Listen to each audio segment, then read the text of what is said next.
Greetings, ladies and gentlemen, and welcome to today's edition of Read TFOS, where I take old stories I've narrated and updated into modern audio standards. This particular story is called Titan, written by 1945 Best Year. If delicate to Cody was being honest with herself, she should be more than ready to check through whatever message packages had made it to her inbox and go to bed. Her species might have needed less sleep compared to most in the Confederacy, a paltry 4 hours. But the brisk pace of night and day on her planet only evolved the signals to fall asleep or rise awake to hit all the harder. A burning piece of what was similar to, but not quite like, incense filled her room with an aroma to ease her exhaustion, and decades of her career had accustomed her to long hours. The negotiations of the day, if filled with regular tedium, were fruitful, with her and the rest of the delegation from the Sumlin Concord already getting the bulk of what they expected to gain. A little than that, in fact, thanks directly to her. And that was exactly why she knew she didn't have a chance of getting any rest until she got a satisfying answer. "Come in," she answered to the beep on her room door. Her friend, a fellow delegate, Gillian, entered the room. She had deliberately lowered the room temperature for him, and he still recoiled from the blast of what had to have been the equivalent to tropical heat to him. He was lightly dressed, approaching underdress compared to the thick gown she put on to deal with the cold. The Concord and the Axamon Star Pact were both sizable powers, good neighbors and reliable allies in the Confederacy, and she supposed that much of the reason behind that had to do with their temperature difference. They were very unlikely to step on each other's toes or claws. The only thing either of them had that the other really wanted was clout, and they learned in the early days to pull what they had together, and their alliance had since grown into a significant center of power. For most of the day, it had been them speaking, and the rest of a few dozen species that was listening. "Take a drink before you form a puddle on my floor," ordered Cody, keeping her eye on the hologram at the center of the room, mostly a sitting area of brushed metal and foam couches. Little room for wood and furs on the station, even a fairly new and plush one. Her paper and ink copy of the meditation, sitting on the table next to the projector, was the one exuberant luxury in her mass allowance. She didn't have to look at Gillian to know he was aiming a cheerful grin at her as he walked to the drinks. "Congratulating yourself on your new continent?" asked Gillian, not entirely devoid of sarcasm, while he clinked around the plastic cups and bottles. "Maybe it'll be named after you, to Cody Blaine. Your name etched in rock till the end of time, or at least until that star explodes." A move of her hand shifted to the system map projected in front of her, bringing the fourth planet from the star closer to her. The star's official name meant Assembly, and the planet for now was Assembly 4. The joining of a new system to the Confederacy wormhole network was a rare thing. The last time it happened was when she was a young woman. Sending a ring to a new system was still an extremely difficult task, and it likewise always will be. But once sent there, put together and turned on, it opened up a whole new system to settlement. And with this one, they had all hit the jackpot. 3 eminently habitable worlds in the inner system, all ready for a biosphere or close to it, but not actually in a position of one, including a superworld of low metallic content. The equivalent of several times the area into Coney's homeworld, while still being slightly outmassed by the same. It was quickly decided that such a bountiful system had to be made a new core, the capital of the Confederacy, and it was here that the division of it all was to be agreed upon. She reached out to Assembly 4, picking it up from the track it was tied to by gravity. The small implants in her fingers told her that she was holding a small ball, and she turned it around in her hands. Once fully developed, even just a slice of this world would be able to feed every living Summan. Coney spoke, Gillian having stopped beside her, keeping his suffering to the heat mostly to himself. The surface of the planet was colored in, showing the finalized claims in the land by race. In theory, no species dominated in claims, but the Concord in the end controlled the largest single stake. "But," said Gillian, sipping his drink, "the humans caught you off guard when it came to their share. Their offer was so good that you would have been an idiot to object to it. And you want to know why?" Deliberately leaving the question unanswered, if not needing one, Coney looked at her continent.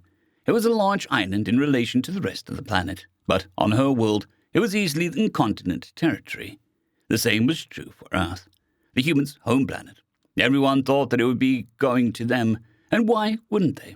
Her data told her that it could easily grow the calories needed for 5 billion humans with their agricultural techniques and still have space for cities and parks. Humanity was a junior member, but they deserved a spot with the others in the new capital system, and the United Nations delegation turned down nearly all of it. They almost couldn't get rid of their stake in the entire system fast enough. Instead of a whole continent, they reserved only 2,000 square kilometers of land to be their sovereign territory, enough for a single sizable city. It wasn't like they were hostile to the Confederacy. They seemed to think that they had gotten something material out of it, rather than doing some ideological stunt. In exchange for relinquishing their continent to the Concord, the UN attained some support for their claim on a single moon in the outer system, their real main object when it came to their turn to speak. It was her that objected that the outer system was not up for division that day, and the to and fro between her and Delegate Jahim, a few minutes of talk, had increased the Somnon slice by some 20 million square clicks. The land was so tantalizing to the Somnon delegation, and the moon so seemingly worthless by comparison, that everyone shrugged and focused on what the Concord was getting, rather than the one claim already made outside the main 3 planets. She put 4 back. "Show me Assembly 7, Tacony said, the projector sliding across the system towards the gas giants. 7, striped in oranges, browns, and yellows, dominated their view, its dozens of satellites hanging around it. One glowed a light blue, showing it even now was totally owned by one species. It was still officially Assembly 7C. But it didn't take long after negotiations stopped before she was hearing mutterings from the human delegates. Kuas, the Titan of Assembly, I think Jahim called it in his data packet to Sol. Gideon chuckled. "I had no idea what a Titan was, so I looked it up. They're supposed to be divine beings, huge creatures that battled the gods in one of their ancient religions. Something being a Titan means it's large or impressive."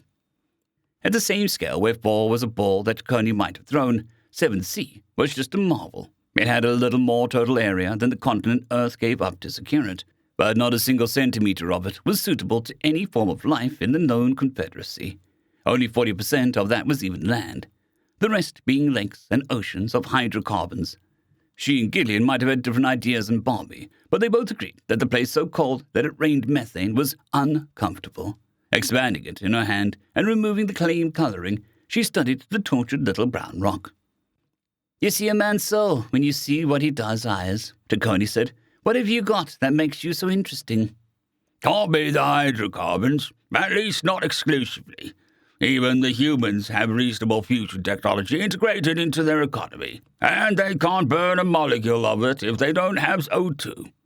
They couldn't want to terraform it, since methane ocean and oxygen atmosphere is not the best mix. If they wanted hydrogen to export, they'd have made a claim on some of the bigger comets. The nitrogen atmosphere is pretty interesting. If they were having trouble with their trade balance, they might have thought about exporting the N2 to the inner system. Not the greatest revenue stream for them, and it would be decades before the investment would be justified. But it is something." He did a quick exhale. He apparently found something funny. "If they wanted somewhere to hide some missiles and tried to stunt from a more political leverage, then they picked the right place to do it. That would end in us all bombing them back to the stone-tipped spears." The door beeped again, almost instantly followed by several loud bangs. Tacony and Gillian had their attention snatched away from the little moon. "Come in," Tacony opened the door, allowing her other invite, Hayden. She would have found the room rather cool, but her face made it clear her blood was boiling hot enough for her. "Those fucking humans," the delegate from the Hellion Collective exclaimed. "I was out of the room for a damn piss, and they snatched that shitting jewel out of the outer planets while I was out." Tacony and Gideon's eyes widened. "I take it that you've been given this some thought, too." Hayden let out a sigh. She was already at the drinks, glancing over at them. She looked down at Tacony's hands, holding the moon. "I'm pouring myself a toast. My time in Sol taught me that humans love to do that whenever something either is very good or very bad happens." She held up a plastic glass containing some green liquid. "To me, now one of the richest bitches on the station." She downed the liquid. "Hayden, can you get to the point?" Gillian said, finishing his own drink as if by instinct. "What's so good about this frozen rock?" Hayden grunted. "Am I the only fucker here who remembered the laws of thermodynamics?" She set down her glass and pulled out a small data pad, breaking forward to have a graph projected on the room. "This is the latest report from my portfolio on the Mercury Manufacturing Index. You know about my time in Sol as an advisor to the human companies expanding to their gas giants. Well, I invested most of my pay from that into various companies on the MMI. She pointed at a steep spike on the graph, made very recently, and far surpassing any value on the graph. This sharp rise happened immediately after the news that the UN secured 7C, or COAS, at the little bastard name now, hit Sol. Companies in the sector, from manufacturing to shipbuilding to freight transport and computing, are all losing their shit over this oily snowball. And do you want to know why? She picked out a name from a projected display. You see this one company here? Titan Engineering Concern, read Taconi. What of it? Gideon says a Titan's supposed to be some mythical... It's not a fucking monster, Taconi. It's a moon. Titan is a moon orbiting Sol's sixth planet, a gas giant. It's cold as shit. Nothing can possibly survive there without technology. And it has far more industry on it than Mars, the human second planet, which is home to about 9 billion people. Give it a couple decades, it'll be a bigger manufacturing hub than Earth and Luna. And what does this have to do with any of us? Snapped Taconi. The way Hayden got to the point, only once she went down every other way, always grated on her. Why would they put so much effort into either of these moons? Hayden rolled her eyes. At the heart of almost any industry is a difference of heat. A cold bit and a hot bit. You use the transition from cold to hot to power your engine. Doesn't matter if you're a pre-rocket savage running on coal or power your civilization with fusion. It's all about heat and the lack of it. The bigger the difference you can get, the more efficient you can run your engines. The upper limit is the temperature when your machinery starts to melt. After that, you have to make the lower limit as cold as possible. COAS sits at 200 Kelvin below any of the 3 main inner planets. No industrial process on the inners could ever compete with all else being equal. But wait a minute, interrupted Gideon. If it's cold you want, why not find a perma-dark spot on one of our inner moons? Go all the way to absolute zero or close to it. Hayden quietly started giggling. Because you don't just want cold. You want cold and a way of keeping it cold. When your machine does work, it gets hot, and it needs to get rid of that heat. But without an atmosphere and no way to dump heat through convection, you have to get rid of every fucking zeptojoule through radiation. Thermodynamically, you're up shit creek without a paddle. Now, how many bodies in the system do you see that has an atmosphere worth a damn? Cody was starting to see it. There's the 3 main inners, the ones almost everybody has been obsessing over, and she stopped herself from looking around the hologram. She felt that she could guess. And this one, holding up the moon. The only other one in the system. She shook her head. But it is a killer. How do you get people to go to such a horrid place by the thousands of thousands, to spend years working at? Hayden held up her hands. Fuck if I know. I've been to Titan. They raise their young on and around that thing. Some of the Voidborn, there's enough of them to have their name, seem to think that death or planet will get you into heaven. Whatever crazy shit they need to believe to handle existence out here. It doesn't really matter. Anyway, it's the coldest with a thick atmosphere and a tiny gravity, cheap to go to and cheap to leave from. It's a gas giant system packed with all ice they might need to import for thousands of generations, with oceans of hydrocarbons to burn with no biospheres to worry about, along with plenty of its own metals to process, and an entire crust of silicon. And that's another fucker right there. The colder you can operate electrons, then the less power you need to work them efficiently. I can guarantee you that when the other delegates put 2 and 2 together, they're going to realize that by far the cheapest place that they can put their computational power they need for colonizing the system is going to be on what is now UN land. So the humans now own the factory and the server room. Gideon, even in the heat, shuddered. And now there's going to be billions of people from every race in the Confederacy coming to be customers. Tens of billions. I gave it to them, Taconi said. Not to either of them particularly. It was barely a few minutes of talk, and I just gave it to them without a thought. For farmland to grow crops we can't even sell to other races. They can make anything from nuts and bolts to fusion reactors, and they'll be able to sell them to any of us. And anything that passes through the rings that has to pay a duty, so they could compete against the rest of the Confederacy once they're established. And now we get back to why I'm soon probably not working another day in my life. Hayden refilled her glass. Starting today, every technician, engineer, ship captain, shareholder, and public official in the human race has their very thought bent towards that moon. Another Titan, ready to hold up the entire system on its shoulders and make a killing doing it. The whole MMI is going interstellar, an economic armada on a fucking warpath. Doesn't even matter if they're still mid-tier tech-wise. A couple of years of operations, and they'll never worry about a trade deficit again. They could hire in all the outside expertise they could need to bootstrap up to the big boys.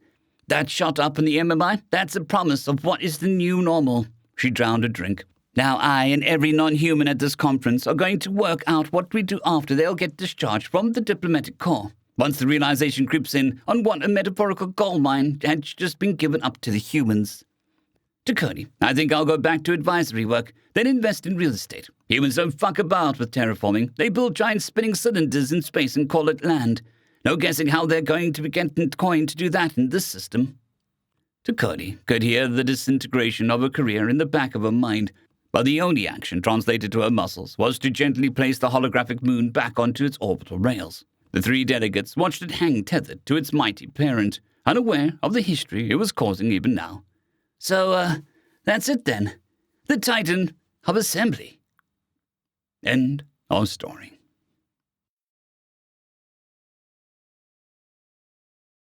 I'd greatly like to thank our Tier 5 channel members, Casper Arnholtz, John Creighton, Manatharia, 050, Dragzoon WRE, and Elijah Silvercross. Thank you very much.